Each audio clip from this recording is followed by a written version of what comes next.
3 sisters. 1 apartment. 1 diary.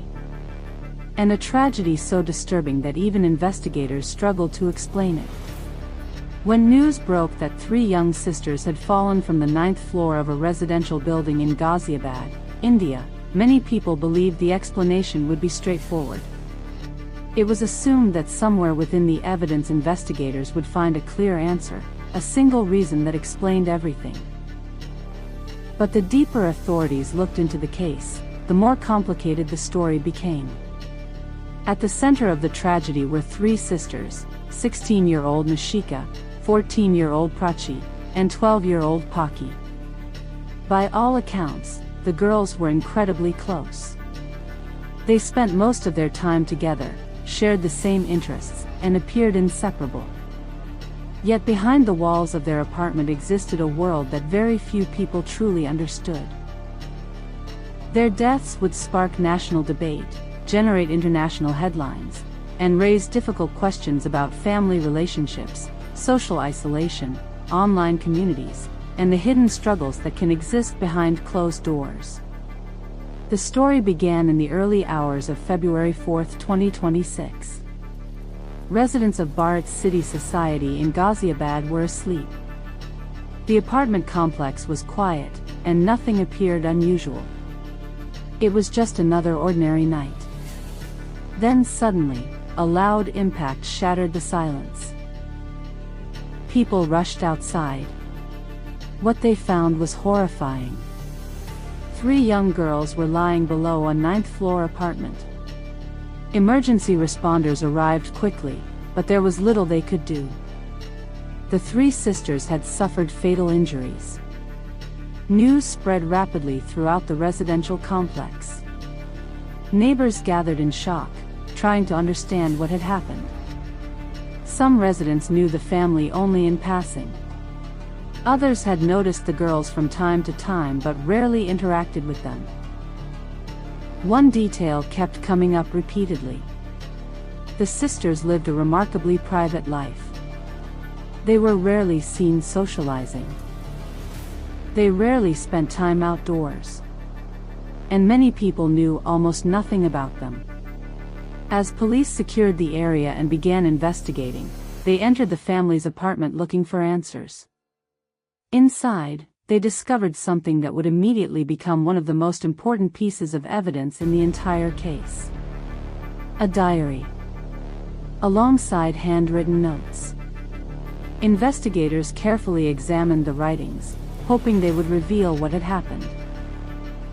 The diary contained deeply personal thoughts, emotional reflections, and messages that appeared to have been written by the sisters themselves. Some messages reportedly apologized to their father. Others instructed him to read the diary after their deaths. But what caught investigators' attention most were repeated references to Korean culture. The sisters wrote about Korean dramas, K-pop music, online communities, and their fascination with South Korea. According to reports, the girls had spent years immersing themselves in Korean entertainment and culture. Their interest had grown far beyond simply enjoying television shows or music. Korean culture appeared to have become a central part of their identity. When the story first emerged, many headlines focused on this aspect of the case. Their father publicly claimed that the girls had become obsessed with Korean culture. According to him, they spent countless hours watching Korean dramas, listening to K-pop, and engaging with online communities centered around South Korean entertainment. He suggested that the girls had become so emotionally invested in this world that they struggled to separate fantasy from reality. Some reports claimed they used Korean-inspired names online. Others suggested they dreamed of living in South Korea someday. The father's explanation quickly spread through news outlets and social media. To many observers, it seemed like a modern cautionary tale about internet addiction and online influence. But investigators weren't convinced the answer was that simple. As they continued examining the family's background, a far more complicated picture emerged. Authorities learned that the sisters had reportedly spent years living in relative isolation. According to several reports, their formal education had been disrupted for a long period of time. Neighbors described them as withdrawn and rarely seen outside the apartment. Unlike many teenagers their age, they appeared to have very limited interaction with the outside world. Their lives revolved primarily around their home and each other. The more investigators learned about the sisters, the more unusual their situation appeared. Most teenagers build friendships through school, sports, hobbies, and social activities. The sisters' world seemed much smaller. Much of their social interaction reportedly occurred online. Their primary companionship came from each other. And increasingly, their connection to the broader world came through digital platforms. For many young people, online communities provide entertainment and friendship. But investigators began wondering whether the internet had become something much more significant for these girls. Perhaps it had become their primary escape. A place where they could experience a life that felt larger than the one they were living. A place where they could imagine a different future. A place where they felt understood. Then investigators uncovered another crucial detail. The sisters had recently lost access to their mobile phones.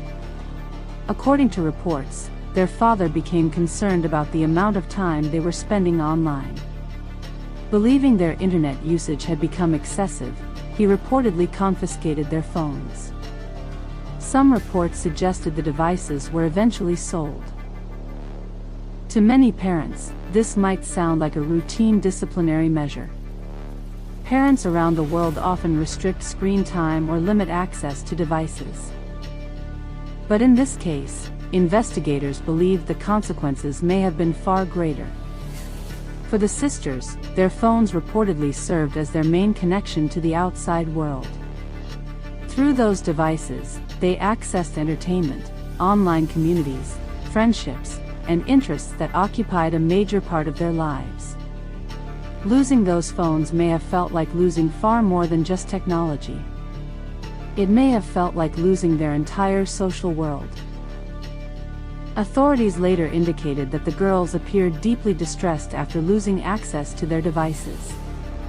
Yet even this discovery failed to provide a complete explanation. As investigators continued examining the diary, they found signs that the girls' struggles extended beyond online activities. The writings reportedly contained references to emotional pain, frustration, stress, and unhappiness. Suddenly, the narrative surrounding the case began to shift. Instead of a simple story about Korean culture, investigators started considering a much broader range of factors. Questions emerged about family relationships. Questions emerged about isolation. Questions emerged about the emotional well-being of the sisters.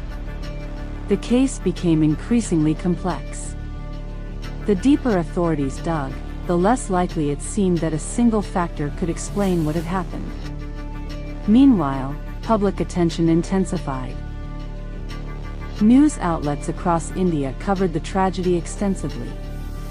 Social media users debated possible explanations. Some blamed internet culture. Others blamed social isolation. Still others argued that family dynamics deserved closer scrutiny. Everyone seemed to have a theory. But very few answers were definitive. As the investigation progressed, authorities examined the family's broader circumstances. Reports indicated that the household faced financial difficulties. Debt and economic stress can place enormous pressure on families. Such pressures can contribute to tension, anxiety, and conflict. Investigators considered whether these factors may have influenced the environment in which the sisters lived. Financial hardship alone could never fully explain such a tragedy. Yet it represented another piece of a puzzle that seemed increasingly difficult to solve. One factor led to another.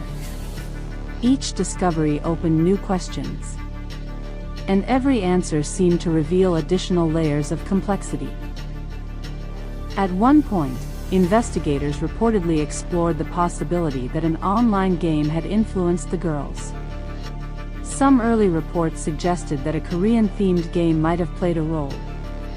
Authorities examined digital evidence looking for signs of a dangerous challenge, online manipulation, or instructions that could have contributed to the tragedy. But as forensic analysis continued, investigators reportedly struggled to find evidence supporting a direct connection. The theory gradually lost momentum. Attention shifted back toward the broader circumstances surrounding the sisters' lives. What investigators increasingly saw was not a single cause but a combination of factors.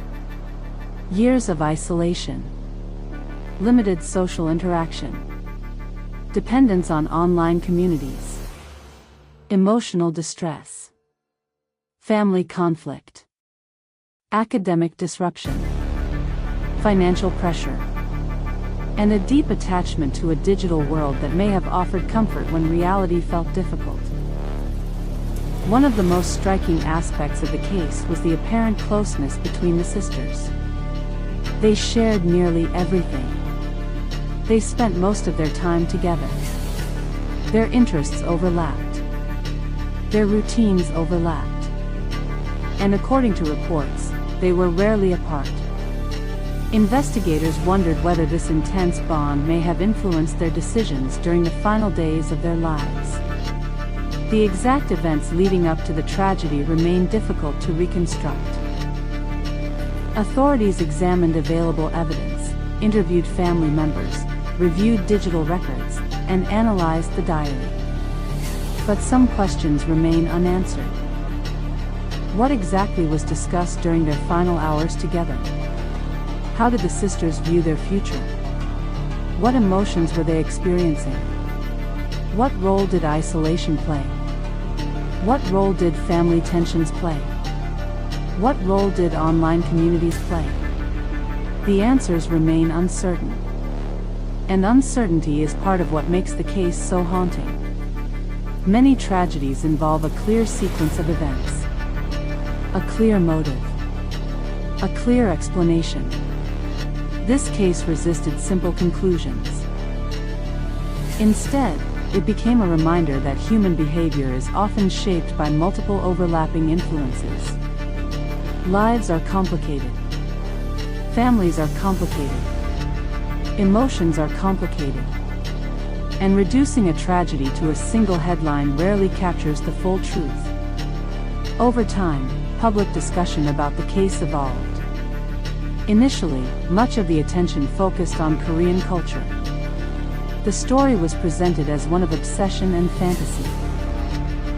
But as additional information emerged, many observers argued that such explanations oversimplified the situation. Millions of people around the world enjoy Korean music, dramas, and entertainment without experiencing similar outcomes. Investigators increasingly emphasized the broader context surrounding the sisters' lives.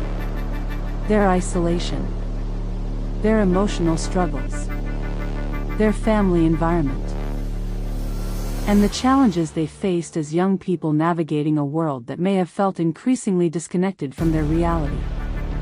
The tragedy ultimately became a subject of national reflection. Parents discussed the role of technology. Educators discussed social isolation. Mental health professionals discussed emotional well-being. Communities discussed the importance of recognizing warning signs. The deaths of Mishika, Pachchi, and Pocky raised difficult questions that extended far beyond one family. How do we recognize when young people are struggling? How do we balance online engagement with healthy real-world connections? How do we identify emotional distress before it reaches a crisis point? And how many struggles remain invisible until it is too late? Today, long after the headlines faded, many questions remain unanswered. Investigators uncovered evidence. Journalists reported details. Experts offered theories. Yet no single explanation fully accounts for everything that happened. Perhaps the most accurate conclusion is that the tragedy resulted from multiple factors intersecting at the same time. Isolation, emotional pain, family tensions, digital dependence, financial stress, and circumstances that outsiders could only partially understand. 3 young lives were lost. A family was left devastated. An entire community was left searching for answers. And a diary discovered inside a quiet apartment revealed a glimpse into a hidden world that few people knew existed. The case remains one of the most discussed family tragedies in recent Indian history, not because it provided clear answers, but because it challenged people to confront difficult questions about connection, loneliness, identity, and the unseen struggles that can exist behind closed doors. And perhaps that is why the story continues to resonate. Because at its heart, it is not simply a story about Korean culture, social media, or technology. It is a story about 3 sisters whose lives became increasingly isolated from the world around them. A story about emotional struggles that may not have been fully understood. A story about questions that remain unanswered. And a reminder that sometimes the most important battles people face are the ones nobody else can see.